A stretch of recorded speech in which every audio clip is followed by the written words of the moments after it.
Okay, hi everyone. I'm Heather McLean, an editor at SVG Europe and head of SVG Europe Audio. Welcome to SVG Europe Audio's Cloud Audio Forum today, which is going to be focusing on its coming of age. While audio solutions have lagged developments on the picture side and audio connectivity to and from the cloud remains a bit tricky, addressing the challenges of cloud-based audio production has caught the attention of a number of solution providers, many of which are on the call with us today. Besides more capable and scalable mix structures and control options in the pipeline, the application of automated and artificial intelligence-based audio solutions in a cloud environment seem logical next steps. To discuss this today, we have our fantastic chair, Roger Charlesworth, Dave Van Hoy, President of Advanced Systems Group, Lachlan Smith, Cloud Production Developer at EMG, Henry Goodman, Director of Product Management at Calrec, Tom Knowles, Director of Product Management at Solid State Logic, Martin Dister, VP Business Development, Telos Infinity Product Director at Telos Alliance, nice snappy title there. And we're also joined by Llama co-founders, Jerome Dix and Ewan Cameron.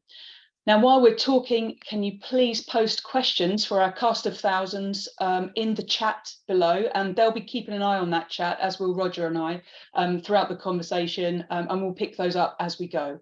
And that's it. Over to you, Roger. Oh, great. Thanks, Heather. And thanks, everybody, for joining us this morning or this afternoon, wherever you are, early morning in California. Thanks, Dave. So this feels like, I don't know, is it the sixth time or something? Sixth annual cloud discussion? I don't know. When we first started talking about audio in the cloud, we couldn't get arrested. And it's really become more and more of a reality, and more sophisticated solutions have become available. We're also seeing, as we sort of transition to streamed content distribution, suddenly opens up more channels for specialized content and for fans of a particular sport to watch more of that sport. So it's meant that broadcasters have to be able to economically scale up and scale down. So there's been more interest in leveraging the cloud to do that. And as Heather said in her introduction, the solutions on the video side have been there, but audio being a bit of a black art, it's been a little bit slower. Solutions have been a little bit slower coming. And to a certain extent, there's been a sort of conventional wisdom that while everything else could go in the cloud, that doing sophisticated audio, the audio needed to stay on the ground. So we'll see whether that's still the case or where we are in that evolution, and hopefully take a little look at where we're going in terms of scaling up more and applying, as Heather said, more sophisticated algorithmic and machine learning based mixing tools in the cloud. So I think, Lachlan, I'll kind of begin with you, because you guys have done a lot of support for production in the cloud, and you've been on a sort of more of an evolution on the audio side. Maybe if you could just kind of take us through what you're doing in general in the cloud, and then dip into the audio side. Yeah, thanks, Roger.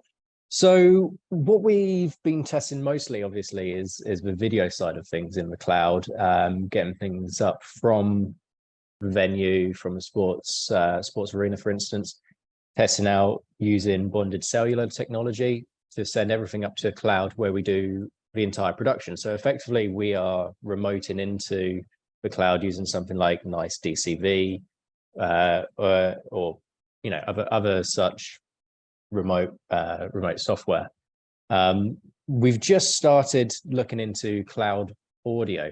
So in an ideal solution, that would go the same as the switches up in the cloud. We would do all of our mixing using EQ, dynamic, all the different dynamics, everything you need from a cloud-based workflow. So we're starting using NDI plugins, those sort of low latency bits of software to allow us to actually mix in the cloud. Because currently the majority of stuff we've been doing is been mixed locally at the venue and then embedded into one of the cameras, which we basically can just pass it straight through along with the rest of the video streams. Because one of the trickier things which we found with a lot of different bits of audio is not just getting it up to the cloud and to do processing, is keeping everything perfectly in sync and not getting any sort of drift in between camera and audio, which is always the tricky part of it.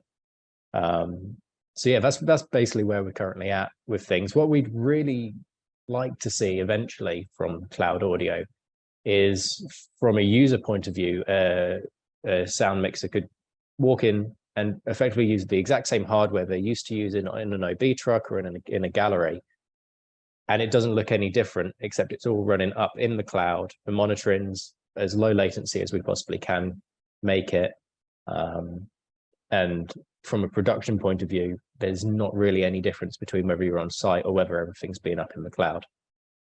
All right.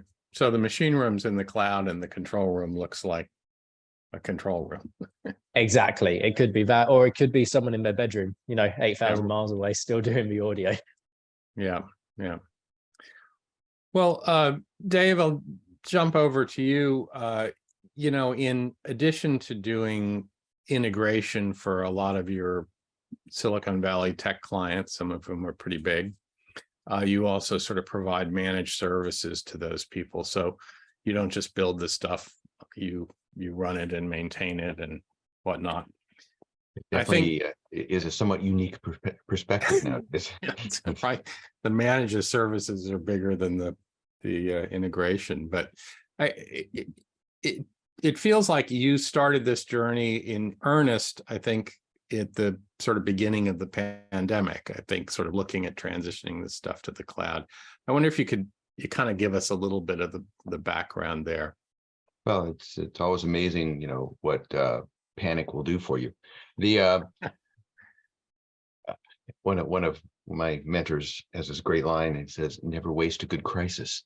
And so, at the beginning of the pandemic, we had been read in and beginning to look at the concept of moving some of the infrastructure to cloud from a real-time sense. I mean, the idea of sticking audio and video as files and those kinds of things in cloud is certainly not new.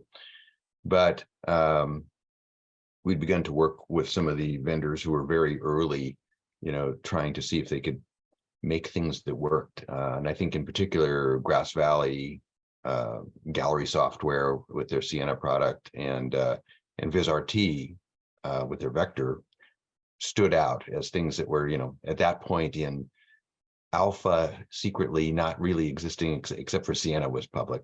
But even Sienna wasn't talking about running it in cloud.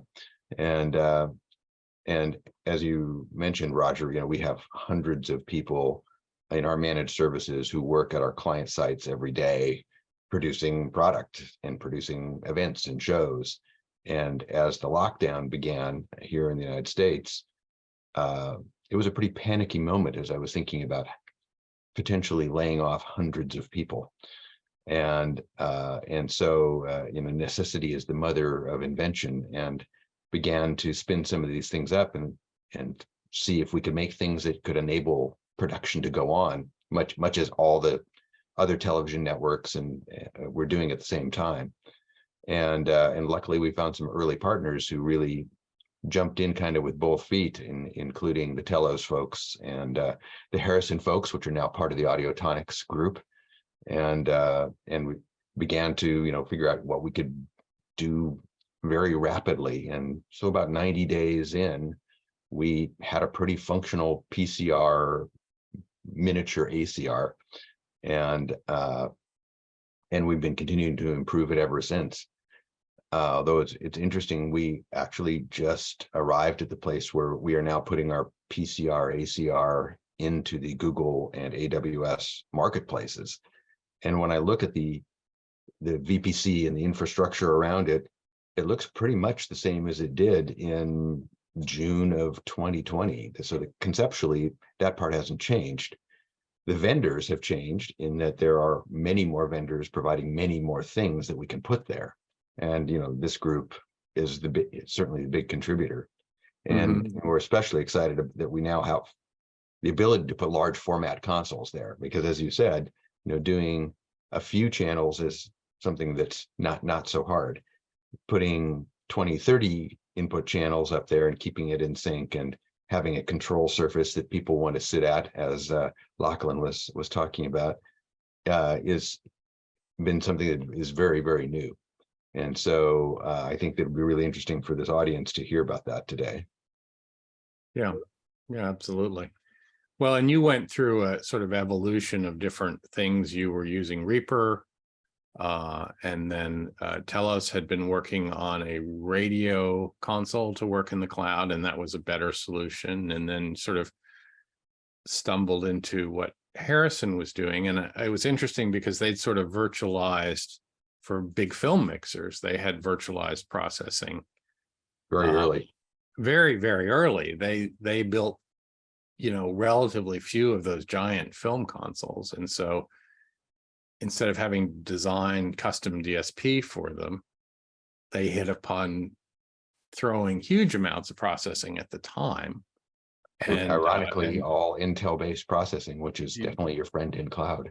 And that was 10 years ago or more. But turns out they knew they had another little piece of it and another way in, because they'd virtualized it. Yeah, very much the same as Telos as well. I mean, that was definitely where Telos was when we started. And I think the thing that actually made the Harrison folks somewhat magical for us at the time was they reached back into their memories, and they used to build TV consoles, and so they remembered how IFB actually works and how all the logic ties back, and coded that up into their product, which is Ardor based quite rapidly. Right, mixed minuses, things like that. Yeah. Exactly. We've talked about the video solutions. VizRT and Grass Valley were kind of building sort of master control solutions, and they sort of have evolved those into smaller production solutions. Obviously, Ross has been involved in that too. And ingest and playback graphics in the cloud, that's always kind of been there for a while, so that's not a big lift. I think comms was something that really great comms solutions weren't available in the cloud. And here's another sort of lucky chance. I think, Martin, you guys were working on IP-based intercom systems, developing a sort of next generation intercom system that was IP and standards based, and that was very adaptable to living in the cloud. And I think, the lucky thing for us, it's not much luck about a pandemic, obviously, but as Dave just alluded to, for some of it, it actually created a business opportunity. And the Infinity IP intercom system, which was based around a hardware platform, had been developed using VMs, virtual machines, in order to prove the concept of a distributed intercom model that had no central matrix. And it meant that when we got the requests started to come in, could you virtualize your intercom system? Could you create soft panels to work alongside the hardware panels? We already had a lot of the work done. So it meant that our development cycles we didn't have a standing start. We were already sort of slightly kind of jogging down the track a little bit. A lot of work went into it from there. We had to add the audio interfaces. We had to come up with an intercom solution that would allow you to virtualize the whole platform and put a usable panel in front of anybody on any device. So that meant developing technology like WebRTC, which allows a secure connection for an intercom user. But we were in a lucky position, actually, that we had the core technology which enabled us to do that. So we went from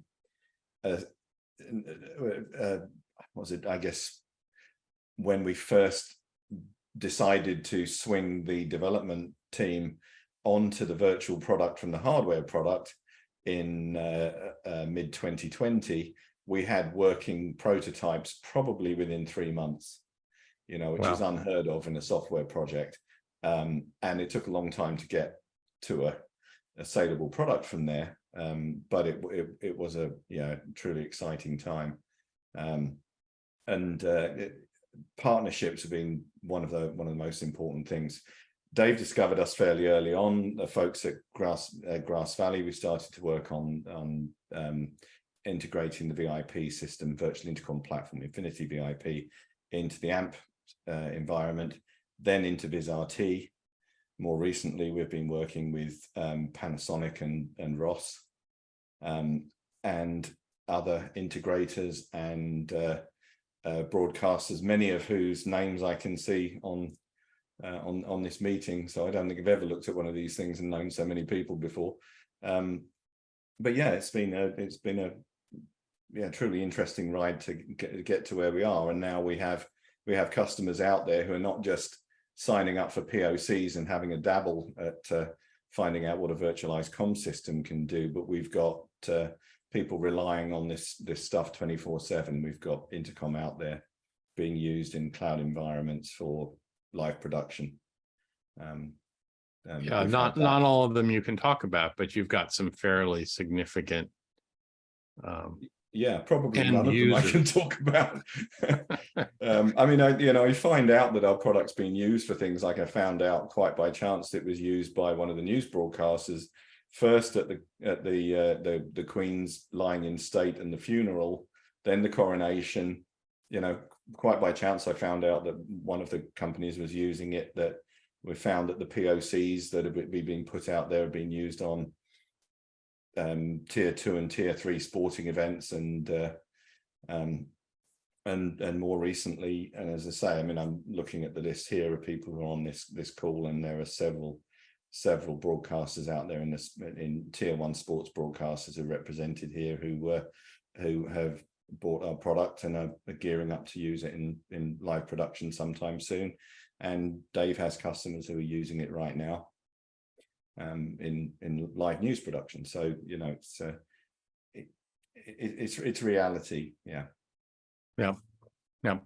Well, and that's the interesting thing, and we were kind of talking about this before the call, is that so much of the stuff that's gone on has been under NDA or sort of skunkworks projects and stuff like that. So it's sort of what we see on the surface is the tip of the iceberg. There's really a whole lot more going on that isn't necessarily included in press releases or PR. So I guess jumping over, Tom, Henry, you guys have been collaborating on this for a while. Maybe Tom, you can sort of start on this journey, or yeah, I can kind of kick off. So obviously, kind of, I represent SSL, and Henry's from Calrec, and we're both owned by Audiotonics. And as Dave mentioned, Harrison is also now owned by Audiotonics. As a collection of companies, we looked at this and thought, like, there is a need for cloud production and kind of what's going on. Customers were asking us about it, or conversations happening about it, and we looked at the best way of providing something that would give the user experience of a console with a virtualized audio engine running in the cloud behind it. And we thought the best way to do that was for SSL and Calrec to collaborate on that audio DSP, and then provide that as an interface so that customers that want an SSL console can have an SSL console, and customers that want a Calrec can have a Calrec console. So there is a shared element to what we've been working on. And then there is how that interfaces with the consoles at the front end, and the consoles at the front end are the consoles you would expect. Obviously, we've got to think about I/O in that respect, and the audio streams in and out of that DSP, and that is a collaborative work and lots of different options in there, which we can go into more detail about, but that's kind of a big topic on its own. Yeah, that's kind of the background to it. That's why it's a collaborative project, and that's the direction it's going. Yeah, I think one of the one of the things we've been quite clear on from the start is that we wanted to provide an offering which was a large format offering. Ultimately, even if that's not necessarily the case straight away, to have the ability and the power within the technology that we're developing to do audio mixing at scale is where we believe the industry is going. There's obviously a big question as what scale means. It means different things to different people. But in our world, it isn't just about the count of DSP channels. It's about scale in terms of the operating surface, what the operator sits behind, what he's used to using, the outputs he's got available, just the number of real-time operational resources that he sits behind for a full production environment. Yeah, sure.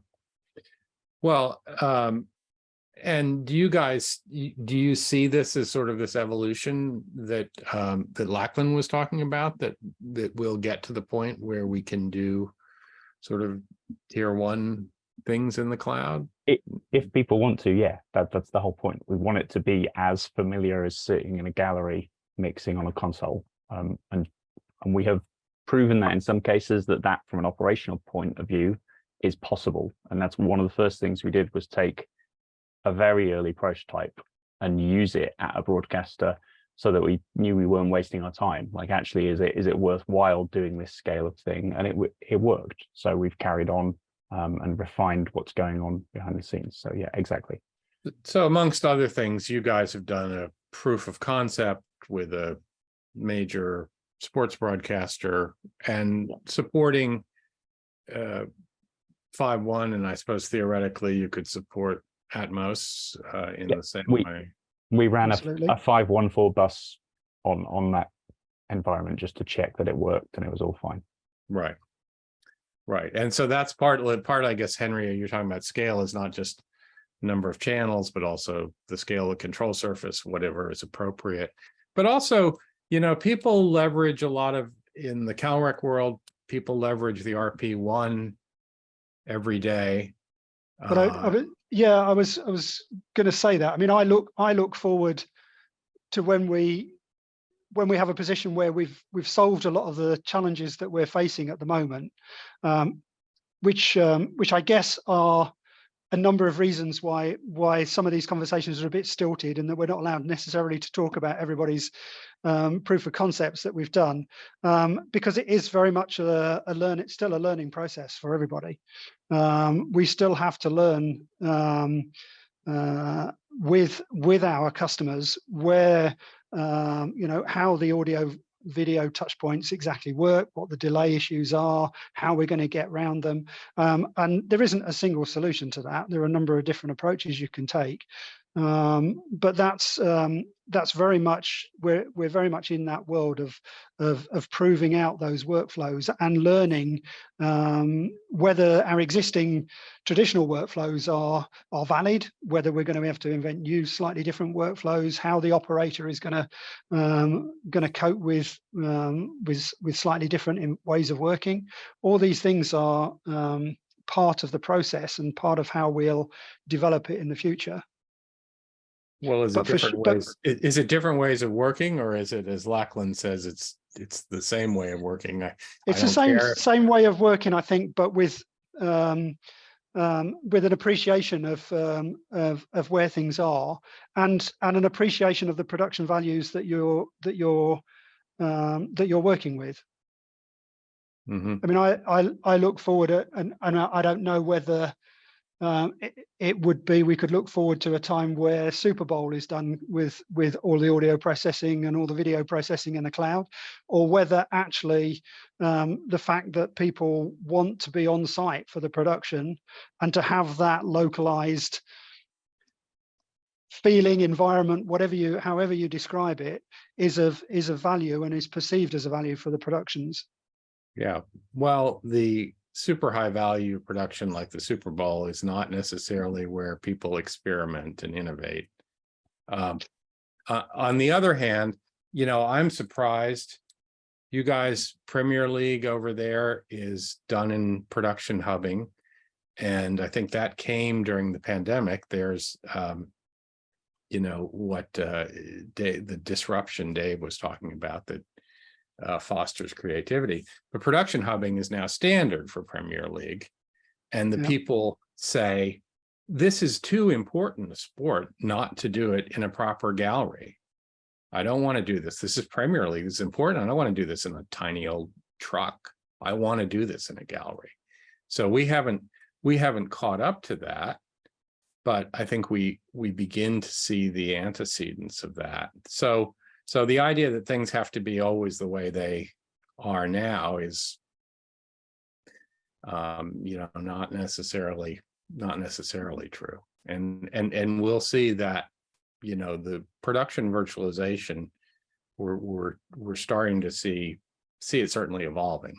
And once you've moved off of being off the venue and you've moved into a production hub or some other virtualization, maybe there are more opportunities to then play from beyond there. Yeah, I think a point of that there is it's not, the advantages are not always on the audio side of what's going on in the production. There could be, the cloud advantage could be very focused around the video side of what they're doing, and actually it makes the audio side a little bit more challenging.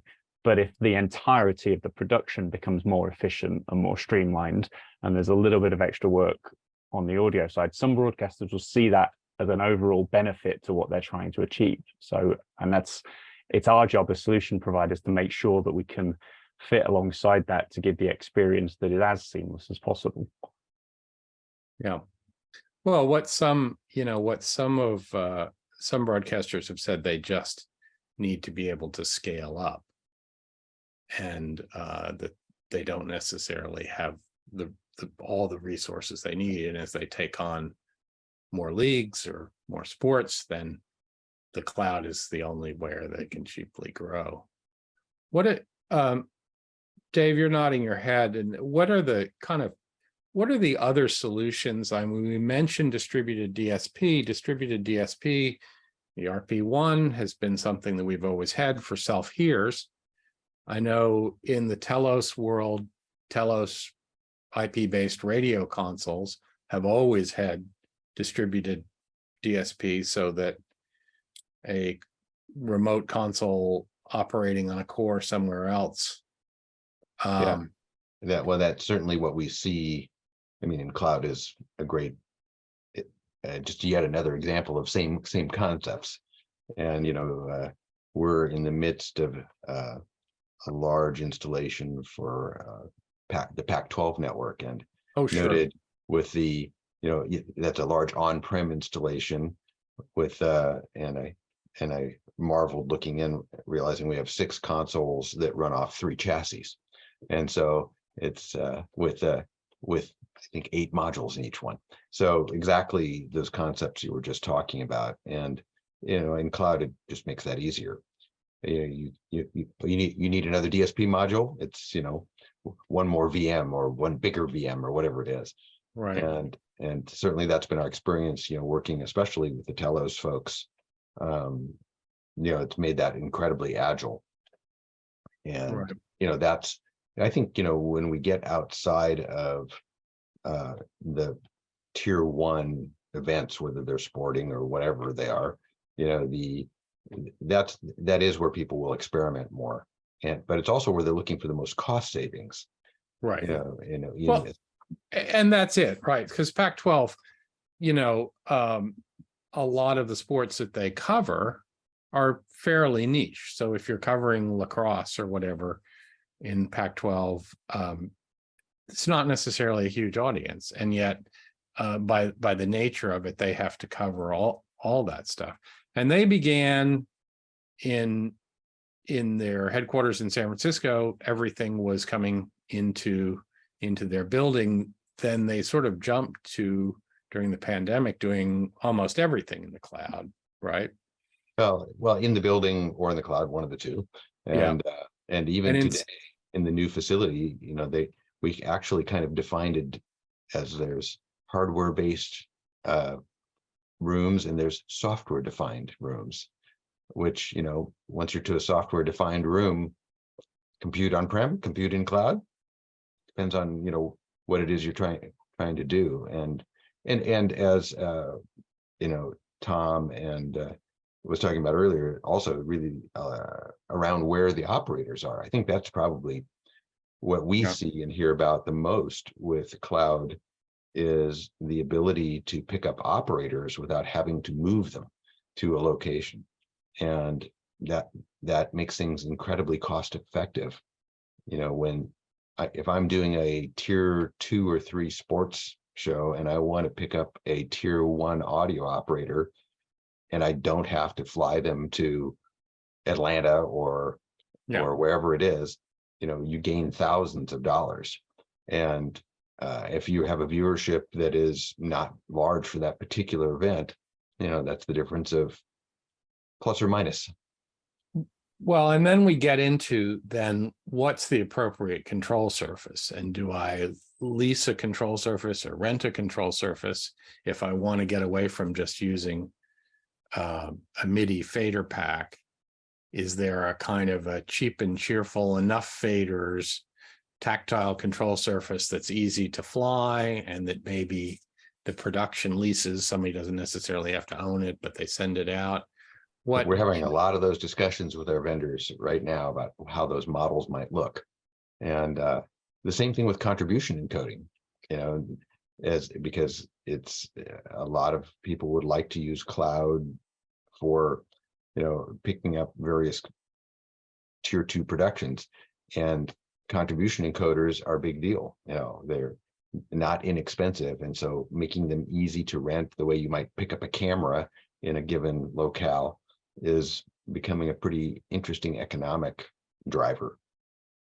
Well, and everyone can jump in here, even the sort of standards for how we do contribution. I mean, for a long time, we've just been sticking audio on NDI streams.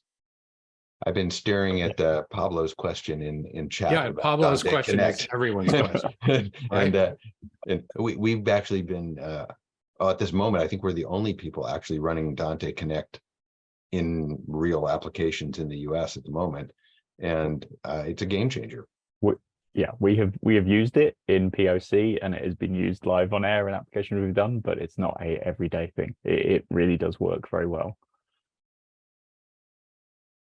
And where do you know, is that a good enough solution? Or I think it will be. I mean, it's all the functionality of, let's put it this way, if Dante is good enough for you today, then Dante Connect will probably be good enough for you.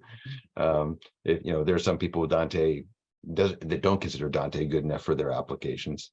And so, you know, certainly within that, but it's certainly in our experience so far across the last quarter, I would say roughly, gives us the ability to do a wide number of channels, keep them synchronous and predictable in a way that all of our previous work with NDI did not as easily.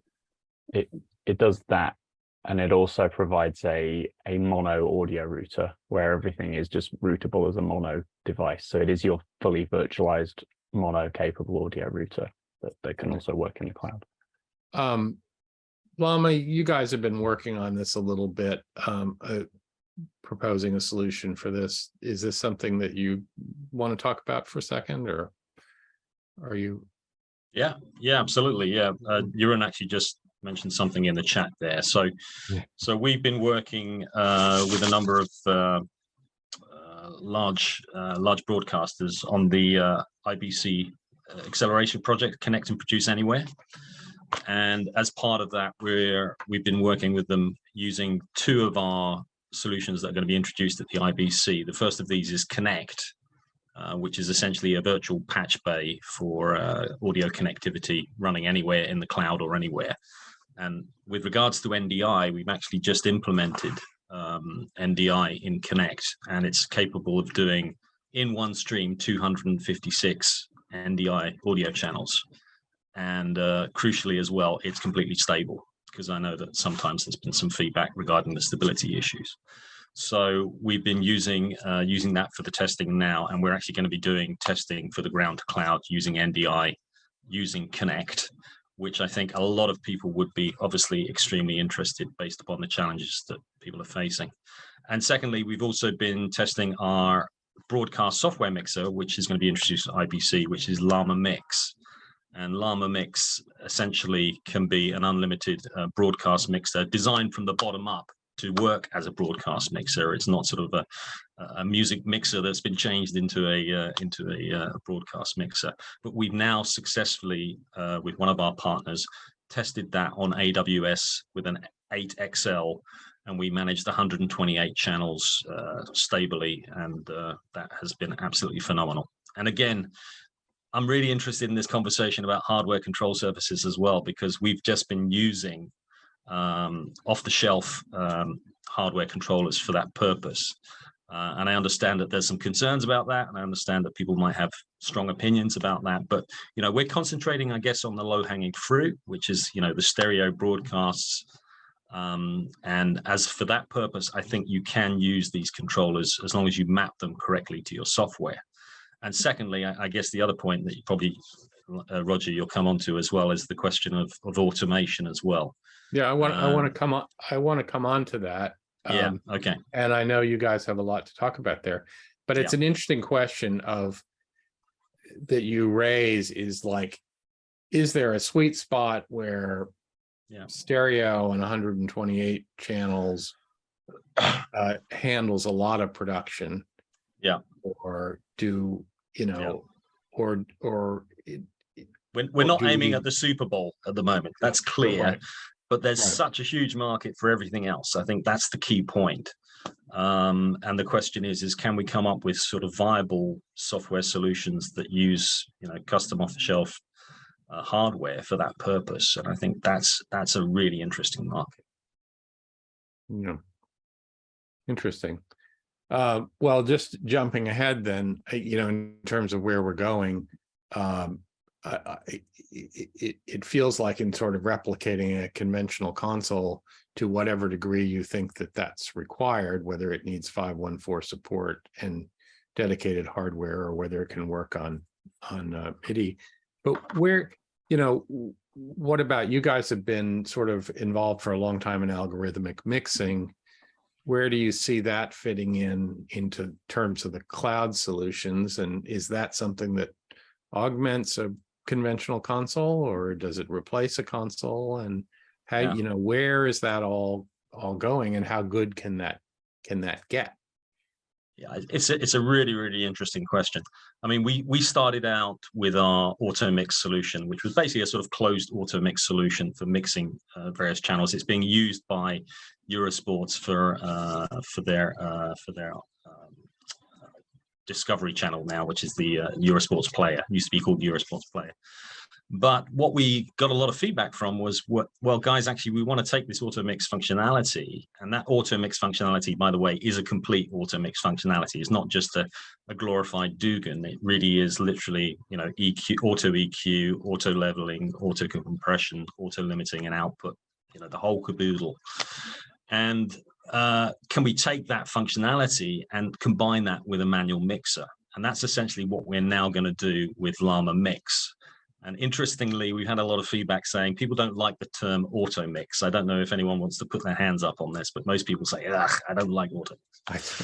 So we're now going to call it mix assist. But essentially the idea is that should take off a lot of the load of a lot of the functionality of mixing. And also, I guess, a consequence of that is, then the question is how complex do you then need those control surfaces to be if you're able to automate certain parts of that functionality? So, you know, that's kind of like our game plan at the moment, and we're going to be introducing that at the IBC. No, that's interesting. I've just been waiting. I think for when it says, "I'm sorry, Dave, I can't do that." Yeah, no, well, you're not going to do that. Yeah. Yeah. Well, I mean, we use Lavo Kick. People use Lavo Kick every day. We do Bundesliga soccer. We're using Lavo Kick, and the Lavo Kick does a better job of Calrex. Well, Lavo Kick I think does a better job of doing it than a human can. we touched upon the points as well. There's a lot of mixing jobs that, let's face it, is really pretty boring. You know, there's a lot of stuff which is not, it's not art. It's basically, it's just the trudge of mixing. And I think what we're trying to do is just take out a lot of that trudge from the from the equation, and that's where the mix assist would come in. Yeah, yeah. Well, it's an interesting, it's an interesting question though, and certainly helping good mixers mix better. It seems like a noble goal, but there's also an awful lot of mixing that's done by that isn't very good. And yeah. I would suggest there's an awful lot of mixing that could be done better with algorithmic mixing. Ultimately, we're all trying to. Yeah, we're all trying to make, we're all passionate about audio. We're all trying to make good quality audio at the end of the day. The question is are there new ways of doing that? And that's really what we're trying to explore. Yeah. Well, it's it's interesting. What do you feel, I don't know, from CalRec's standpoint, what do you feel about integrating more of these kind of tools into a conventional console? And is that something that we'll see more of in conventional consoles, whether they're in the cloud or otherwise? We don't have a pathological sort of resistance to it, if that's what you mean. Quite the opposite. I think Ewan's right. If you can provide, if you can ease the job of the mixer, whatever level mixer they are, so that they perceive it as an assistance and see it in a positive light, and ultimately helps them do a better job, then I think that's a good thing. That's not that shouldn't be resisted, I don't think. It should be embraced. Yeah, I mean, I completely agree. You and identified it, like, call them assistants, not mixers. That they are things that are there to help. We have auto mixers. When we added them, there was some resistance. Now they're just used every day. Like things like production automation. We have people that use consoles with half of the console under automation and half of it manually controlled. People didn't like that at first. They now think it's fine. These things just grow as people get comfortable with them. And yeah, the idea of removing the kind of boring tasks and leaving a part to be creative and concentrate on is a good thing. Agreed. Well, and certainly, we use AFV a lot in, particularly in sports. You do something complicated like bobsledding, where you've got a million turns. You just automatically do that with AFV. There's no way you could push those faders up quickly enough. But it's in professional photographers, used to look down their nose at autofocus, and now, modern digital cameras have incredibly sophisticated autofocus systems, and and professional photographers now just argue about who has the better autofocus. And but yeah, that it's all about the tools at the end of the day and how people want to use them.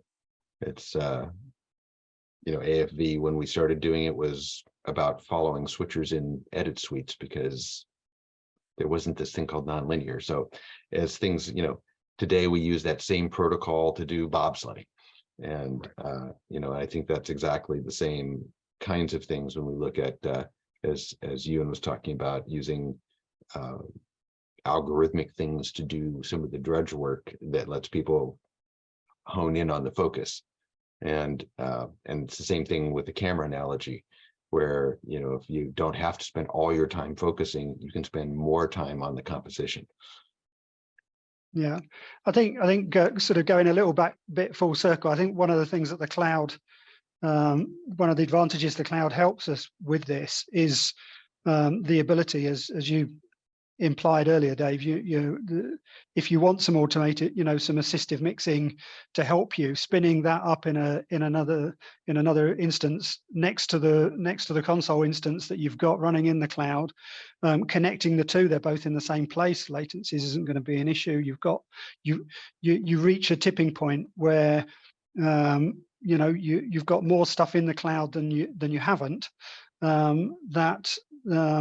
That just accelerates the whole process of us becoming more comfortable with this processing in the cloud. Yes, an interesting Agreed. point, Henry, that you're talking about the sort of balance of signals in the cloud or on-prem, because what we found with the intercom platform is that tends to guide the decision to whether the virtual machine, whether the VM for our intercom is in the cloud or whether it's on-prem or whether it's a combination of both. Where is all the audio? The comms has to go where all the audio is, because you have to reduce latency and keep it down as low as possible, or you end up building two systems, one on-prem and one in the cloud, and then they do slightly different jobs.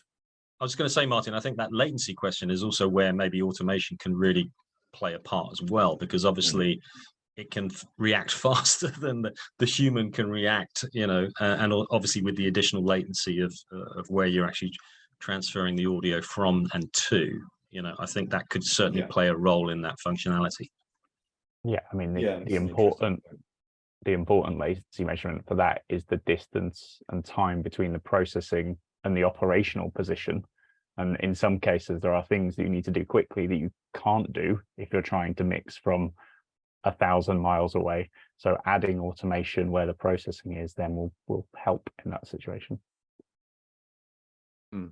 Yeah, certainly in one of our recent projects with Martin's team, that was certainly the case. Was, when you're in a news situation in particular, the travel time and latency in IFB becomes very meaningful. And it's hard enough when you have somebody talking in your ear, but you're feeding program down that, and if that program is more than a handful of milliseconds behind, people will get pretty confused. Yeah.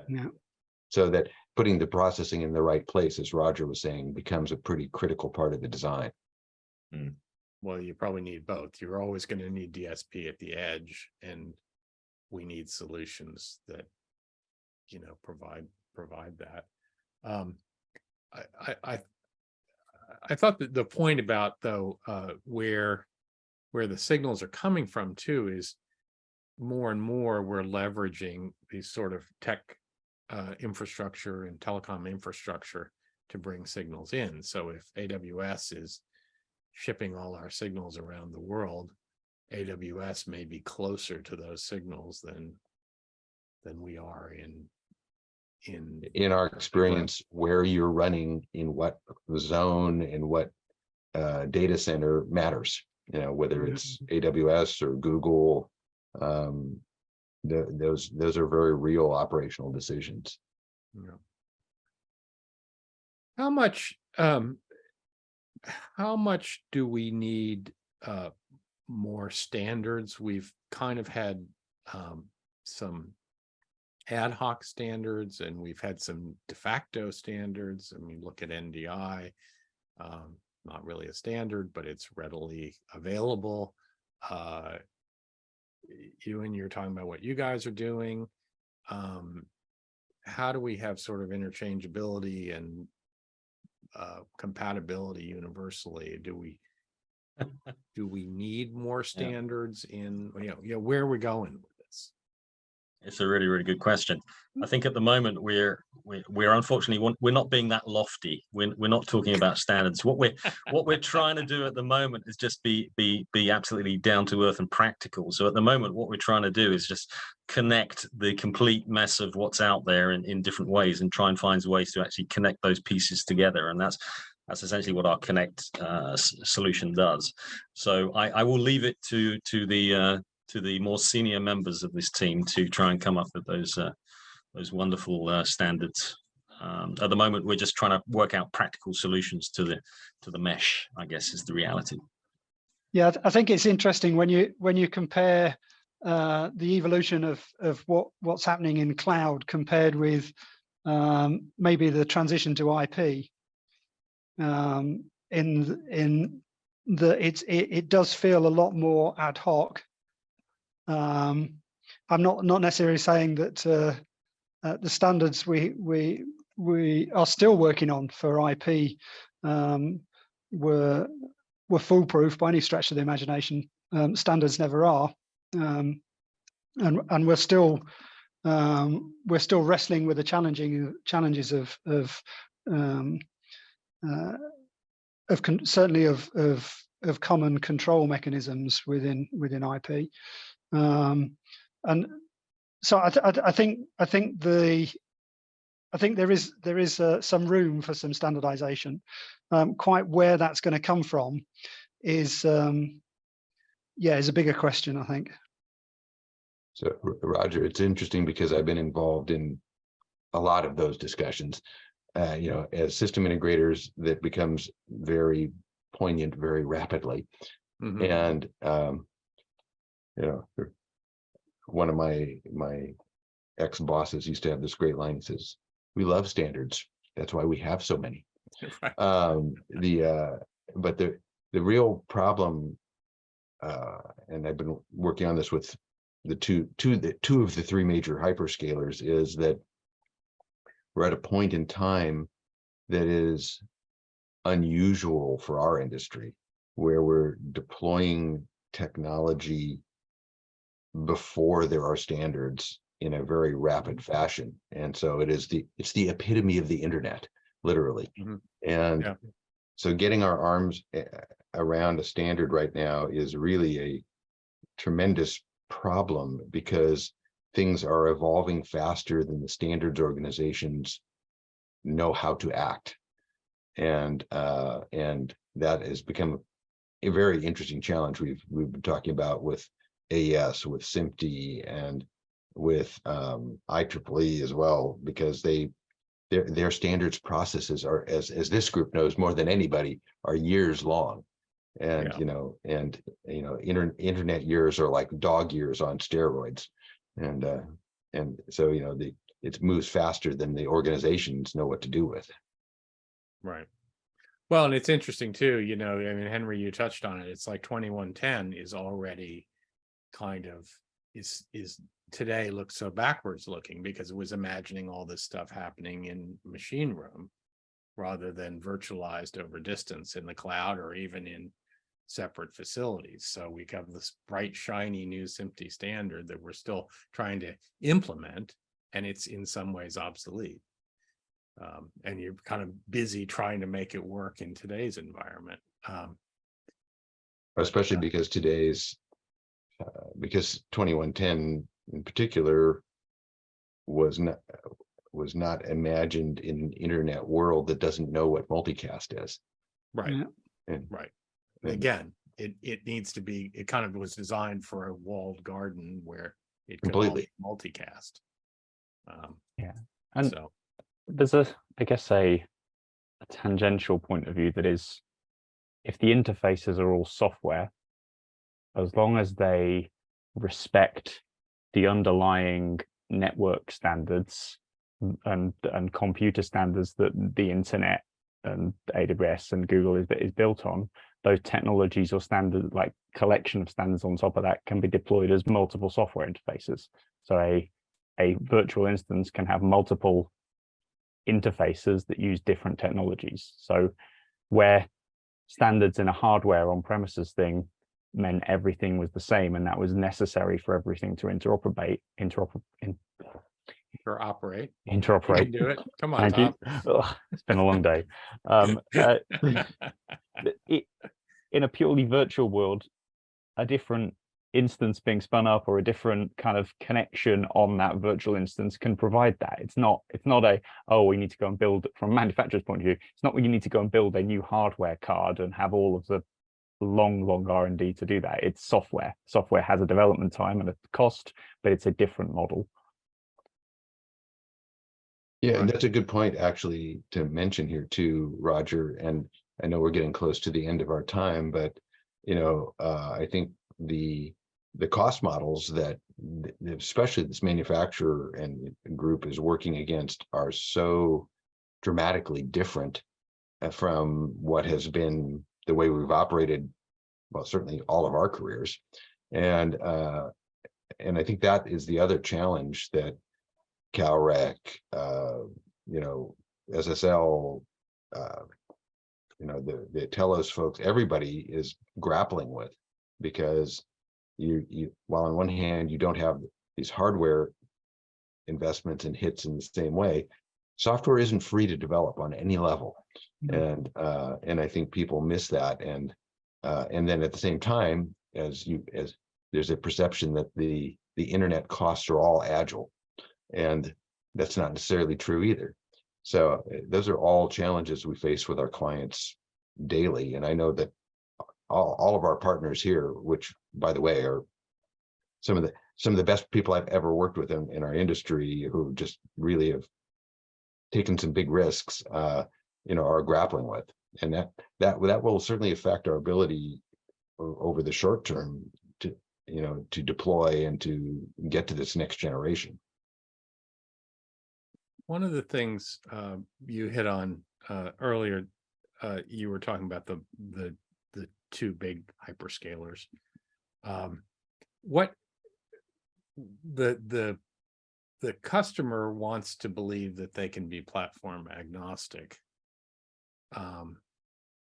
And when we go with the reality of sort of deploying in one platform versus another is radically different. How much do the solutions that you architect have to be completely redesigned to adapt from being in Google versus AWS or whatever? You know, I think there definitely are differences. There's a lot of similarities as well. You know, I think the big thing is that the method they create their VMs in is quite different. And, you know, AWS is very much built on a menu of standards. Google has those, but allows you to really customize them right down to the memory, the process slices, the GPU. So they can be similar. They can also be very different. The other bigger challenge is that they both deploy timing in their internal networks quite differently. And some products, depending upon how they're coded, don't have any problem with that. Some of them, it breaks them. And I think those have been some challenges. And so it's caused, you know, our team that does this looks more, well, because it looks more like a DevOps team, because it is a DevOps team, you know, and so it's very different from the way certainly the way we were doing it at the beginning. And so things like scripting and using Terraform and Anthos become very important to cost-effective deployments. And I know that's the case for the vendors as well, because they can't handcraft every installation. That economically doesn't work. Right. Well, that's building the stuff is not necessarily just drag and drop. No, and replicating it becomes the bigger deal.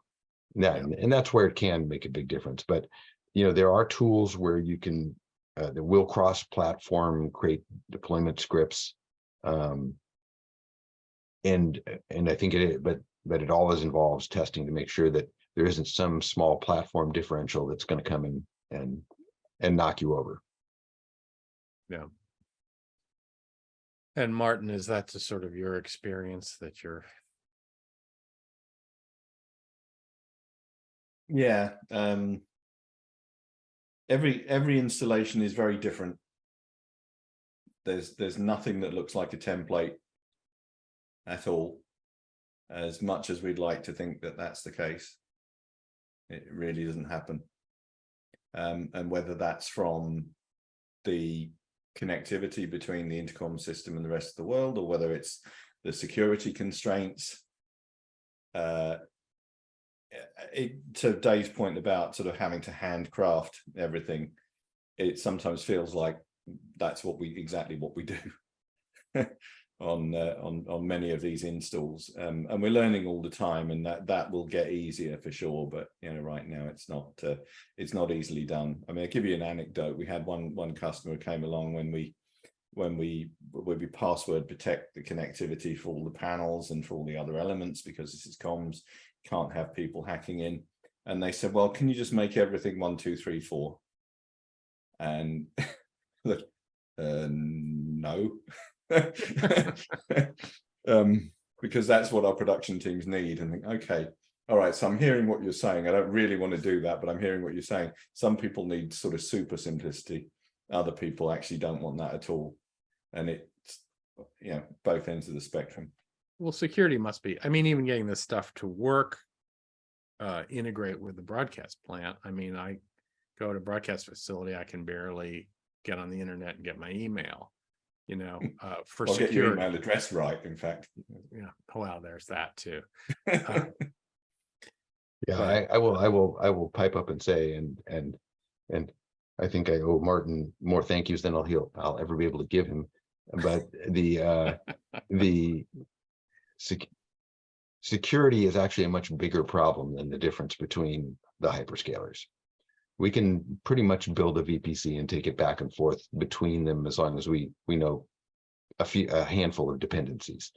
But security within the environments, and I think those of you who have been with me on some of these journeys, feel free to either laugh or chime in, but I would call it security somewhere between one-upsmanship and brinksmanship, as the different groups within these organizations look to find ways to keep things from working, is beyond anything I think I've ever seen, anywhere. And it's the first time I've probably seen where security trumps getting on the air sometimes, which I find fascinating. Yeah. Well, and I guess, again, where you touch the broadcast, where you touch the traditional broadcast facility, and, you look at NBC, just to pick a network at random. And it hurts every time you say it. They used to be owned by a defense contractor, by GE, and there is a defense contractor kind of security mentality that still lives there. And you plug in a piece of gear that's got an Ethernet port, and it's a whole process. It is at virtually every big corporation, and whether it's NBC, whether it's Google, whether it's LinkedIn, Warner Brothers, there's certainly an element of that. I think it's the how much are the security people willing to help those of us who are trying to make things work figure out how to do it, as opposed to just finding reasons not to do it. Right. Well, it's an interesting question. I want to kind of come back, though, to Lachlan and kind of a where are we going thing. I mean, we've talked about algorithmic mix assist and things like that.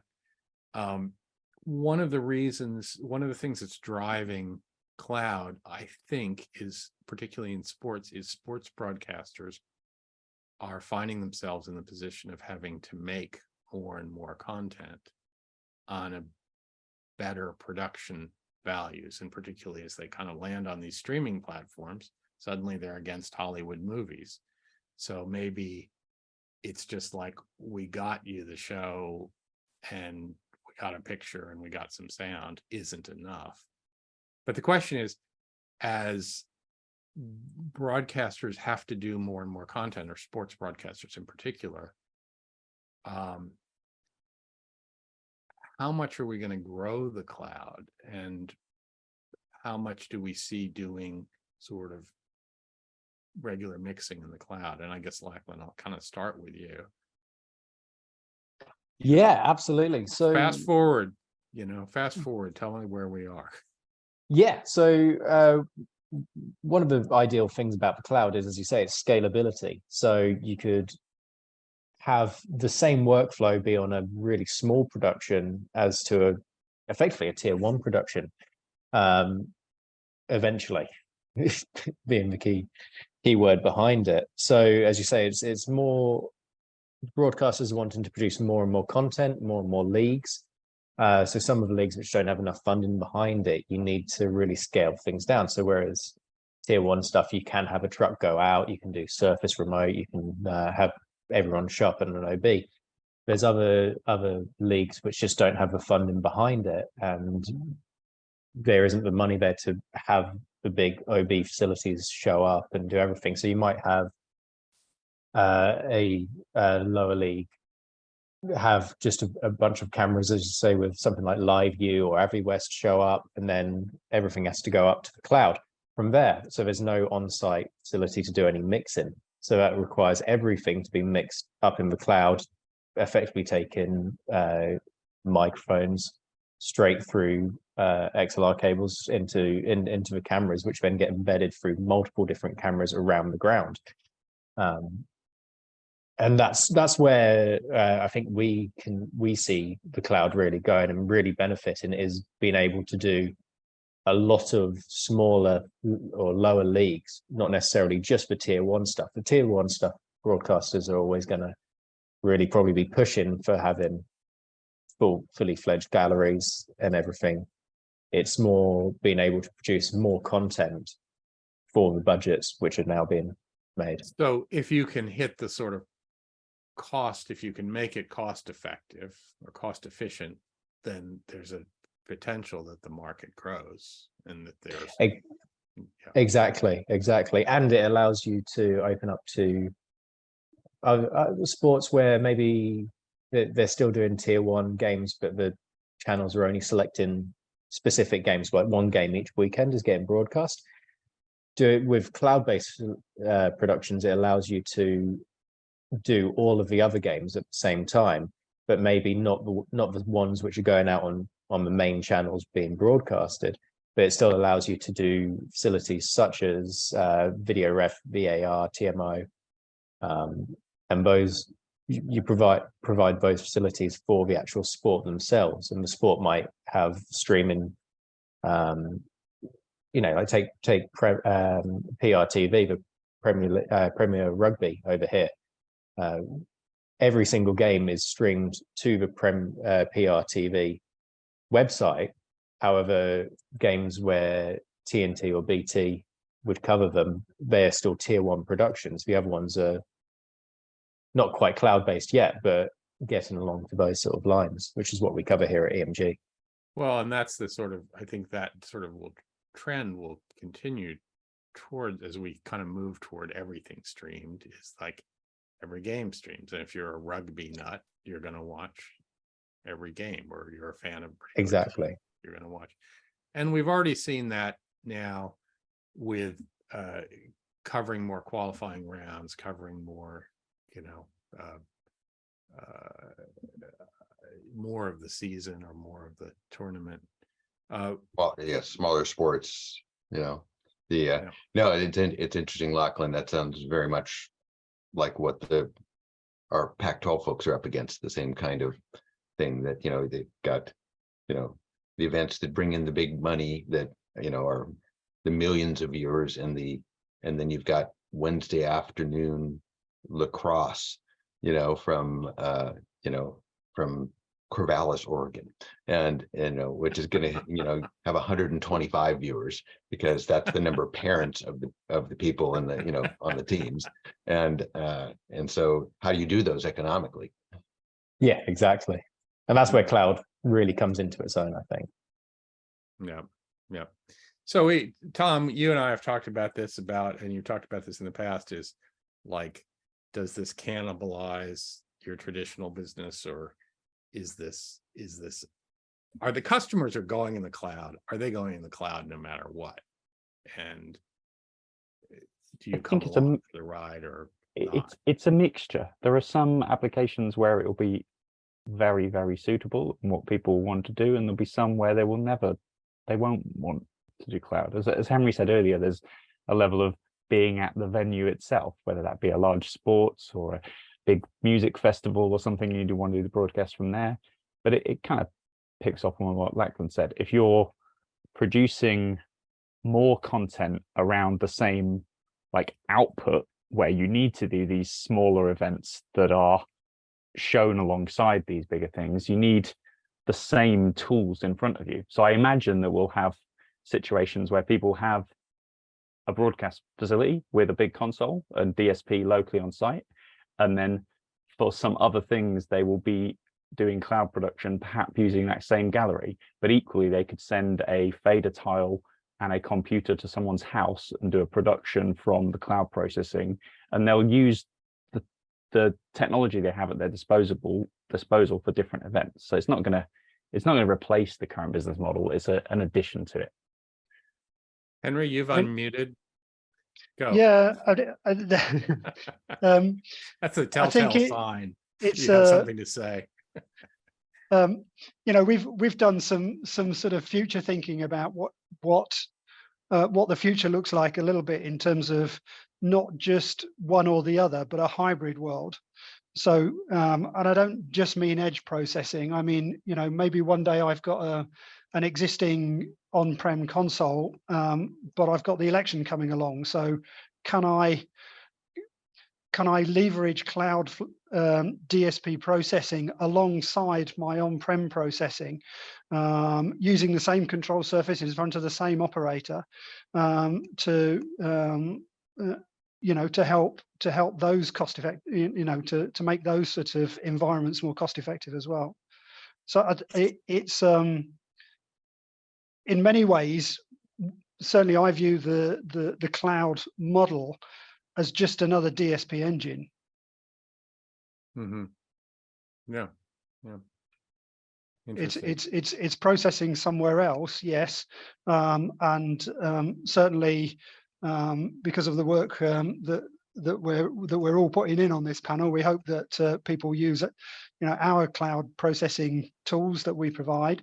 But you know, I think it is very much horses for courses, and you know, given the different production values and the different cost models that are inevitably going to be involved, as Dave touched on earlier, it's that's a challenging piece in itself.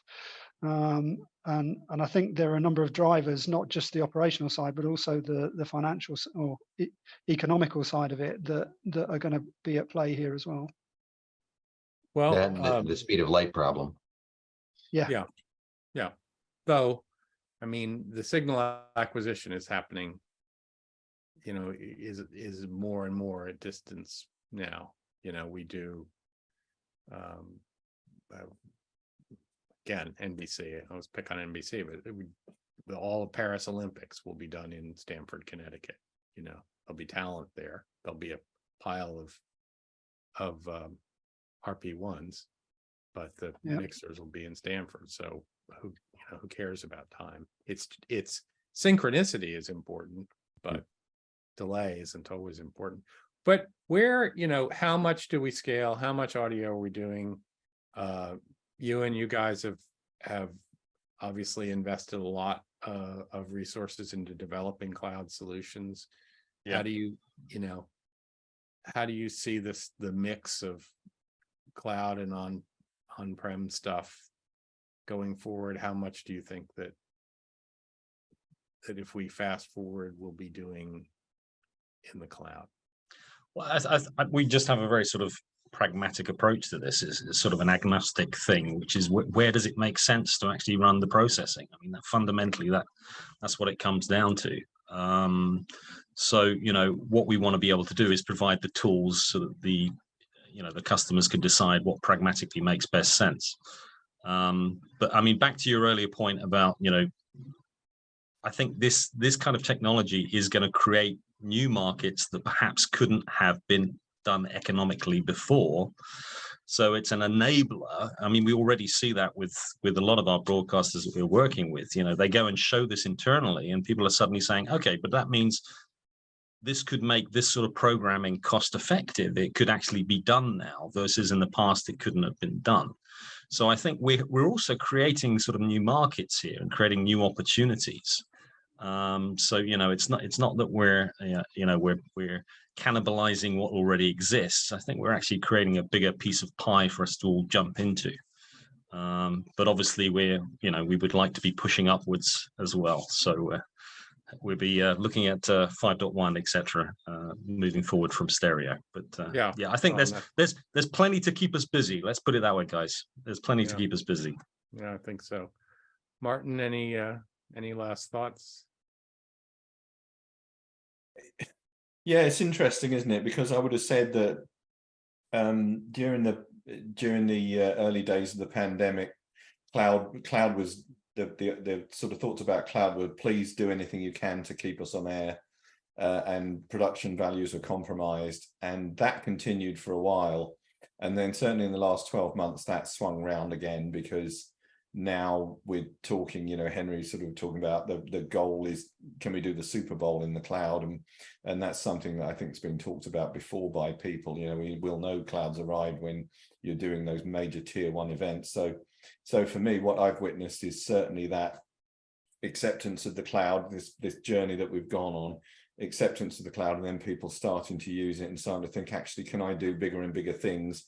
Production values are no longer compromised because of the technology. We're getting to a point where the reality is that these big tier 1 productions are, we may not be able to get there right now, but we've certainly got our sights on them, and they seem like they'll be achievable within the next year or two.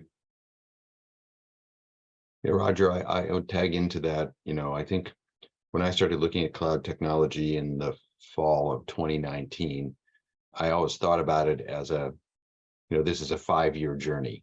That's kind of what our industry tends to be, in these things. And I think it still is. It's just that we shoved forward a lot of the early adoption stuff that might have gone very differently, or if it had been organic. And in the business cycle, in our cloud team, I think we experienced exactly what Martin said, which is we did all this stuff. It was a big rush, lots of adrenaline and interesting projects. And then everybody said, RTO, return to office. And it was like it just sucked all the air out of the room. As everybody said, oh, we can go back to our control rooms. And now what we're seeing is the pendulum swing of what Cameron and Lachlan were talking about, where it's now finding which tools really optimize which things in the workflows, which is the long term, of course. Yeah. Tom, anything else? No, I'm good. You've had it. I just want to know if there's any console companies left that Audiotonics hasn't bought that are Yeah, next. right. Right. We've got one. That's Not next one. There's still a few. But Martin, were you raising your hand to say, yeah, we've got one, or by us? I don't know which one it is when you're talking about Audiotonics anymore. That's way above my pay grade. Well, it's an interesting thing too, of the sort of, and it's a good point, that the adverse necessity of having to do this sort of sparked an awful lot of innovation, and that's true all across our culture. But I do think that we're on a path to virtualization, that the production hubbing that we've seen, as I said in the beginning, has been a huge step towards virtualization. And so I always think virtualization has benefits of efficiency that will allow broadcasters to do more with less. And I think we kind of look at that against streaming and say they will have to do more, that there are these opportunities, economic opportunities, to support this shoulder niche rugby, less popular rugby games though, but there are some viewers, and there's some viewers for this, and there's some viewers for that. And so we can, in order to maximize those opportunities, they'll look for cost-effective solutions, and further virtualization is one of those things. But anyway, it'll be ready in time. It'll be ready in time for when North America adopts cricket wholesale. Yeah, exactly. We're now that Major League Cricket is taken over America since its launch last week. It's only a matter of time. Well, and Sport that's really that has true. lunch breaks, for crying out loud. How's that ever going to work? So yeah, lunch break and sandwich. Well, now are you talking about tea proper time? cricket, Yeah. or that kind of crazy IPL kind of cricket. Yeah, I hope it's lunch breaks and cucumber sandwiches and beer. Anyway. And now that we have a pitch clock in MLB, you never know what's next. That's true. Anyway. Well, listen, guys, it's been really great to see all of you. And I look forward to having a beer with all of you soon, if not all together, at least in Amsterdam or London or wherever it is. Or Martin, your pub is just 100 yards from you. It's not even 100 yards. No. Was this part of your decision in buying a house, was the adjacency to the pub?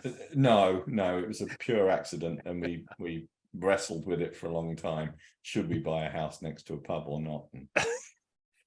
Roger, it's past 5 o'clock. Please, can you not start talking about this dangerous topic? It's yeah. All right.